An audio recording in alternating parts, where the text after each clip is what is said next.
Так, друзья, Ушан бурый на зимовке свои огромнейшие уши он спрятал под крылья. И вот в таком положении они пережидают отрицательной температуры.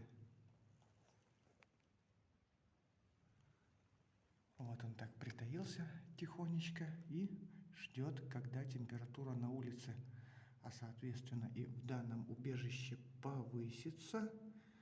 Зверек проснется и начнет активно питаться.